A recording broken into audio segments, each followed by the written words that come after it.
जय श्री राधे।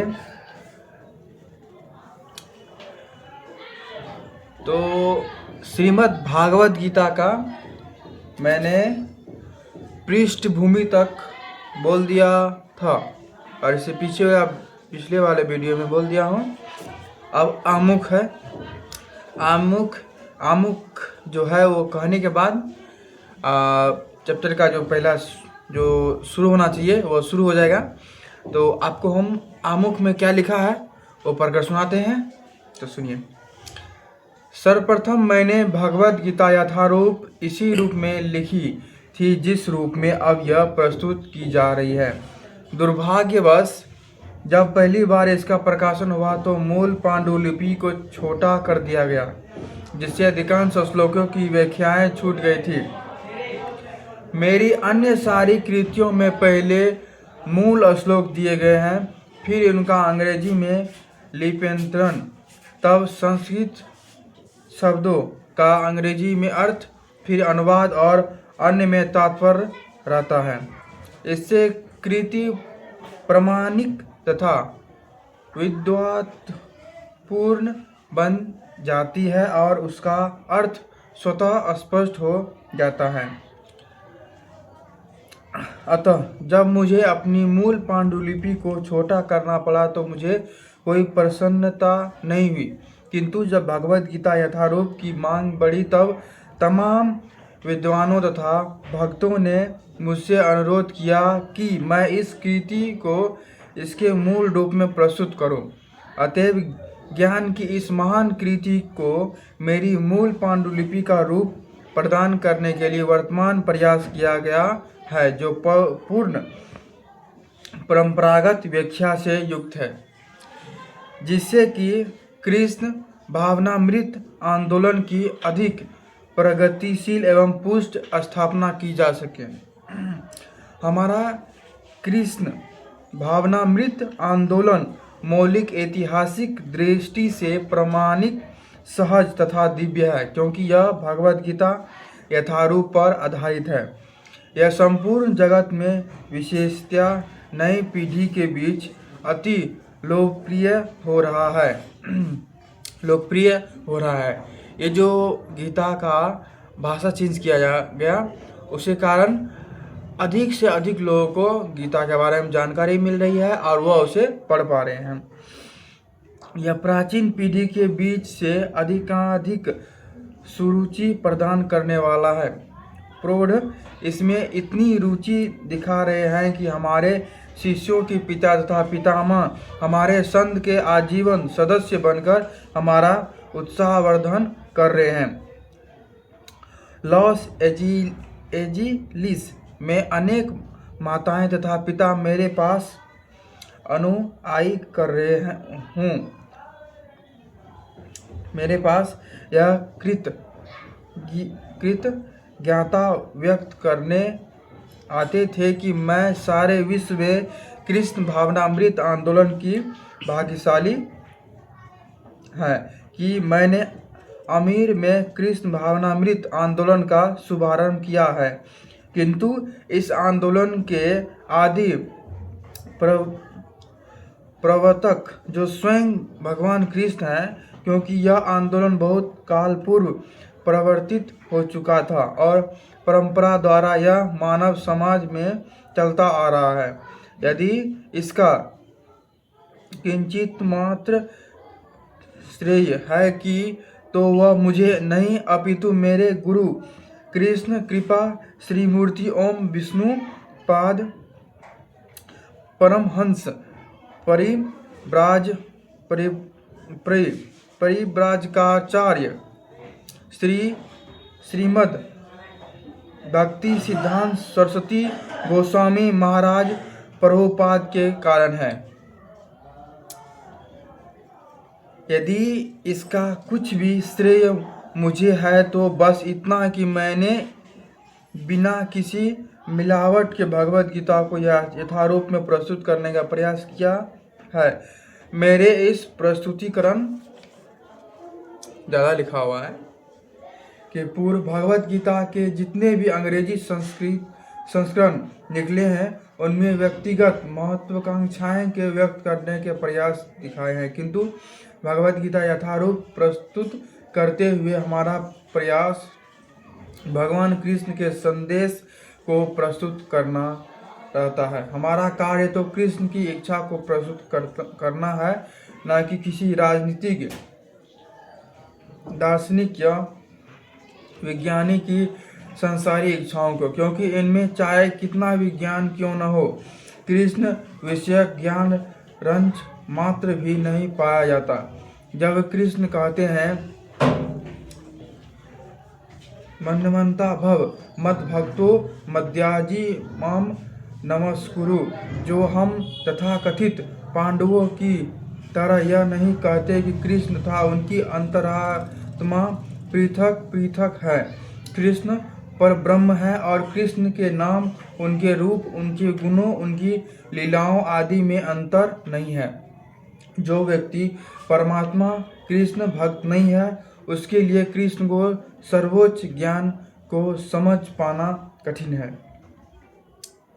यदि आप कृष्ण की भक्ति करना चाहते हैं तो आपको उसका भक्त बनना पड़ेगा, तभी आप उसकी किसी भी भक्ति से रिलेटेड बुक को अच्छे से पढ़ पाएंगे।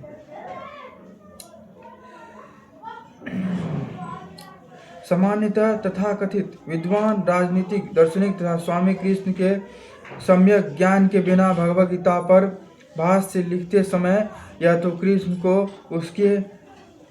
उसमें से निकाल फेंकना चाहते हैं या उनको मार डालना चाहते हैं। भगवद गीता का ऐसा प्रामाणिक भाष्य मायावादी भाष्य कहलाता है और श्री चैतन्य महाप्रभु हमें ऐसे अप्रामाणिक लोगों से सावधान कर गए हैं।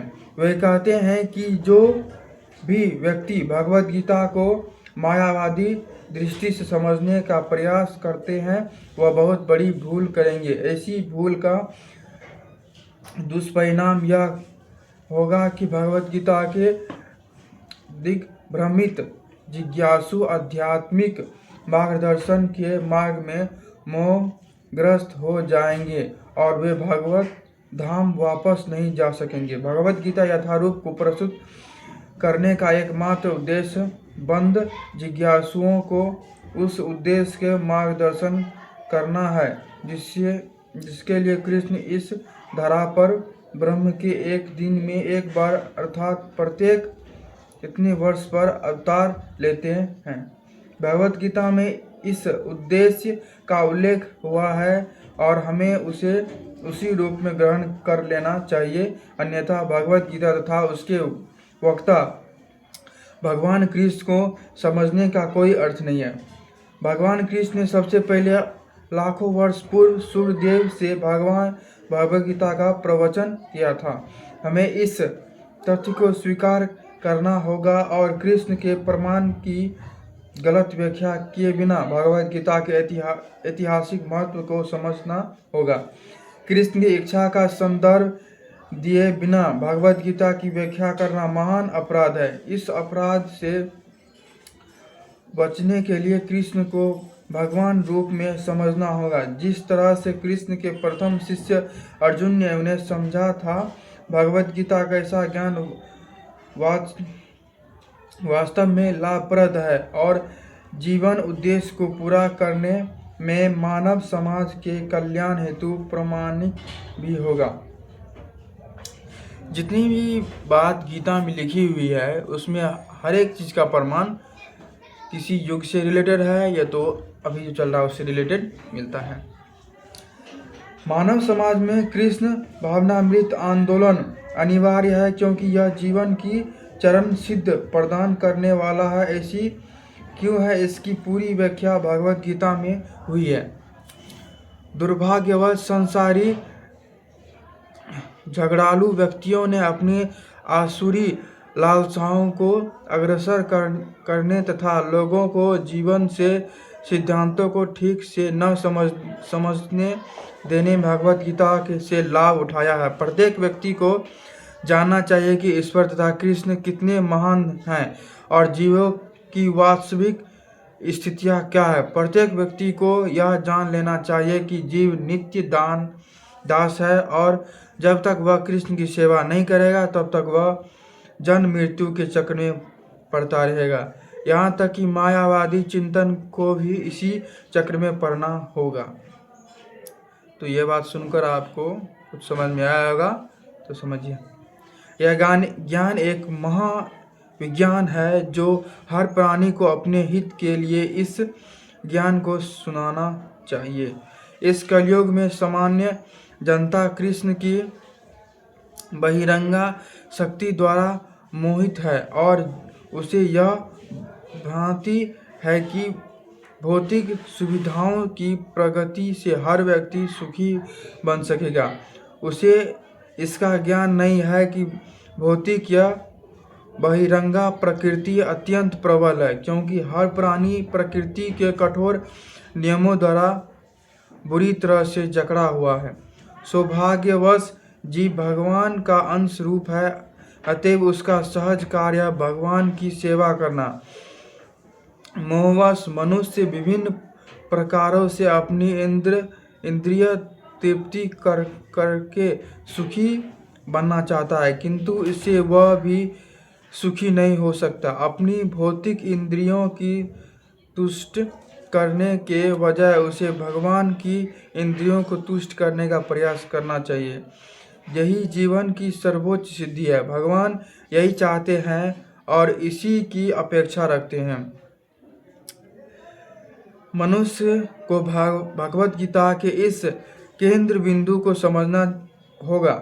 हमारा कृष्ण भावनामृत आंदोलन पूरे विश्व को इसी केंद्र बिंदु की शिक्षा देता है। जो भी व्यक्ति भगवत गीता का अध्ययन करके लाभान्वित होना चाहता है वह हमारे कृष्ण भावनामृत आंदोलन से इस संबंध में सहायता प्रदान कर सकता है।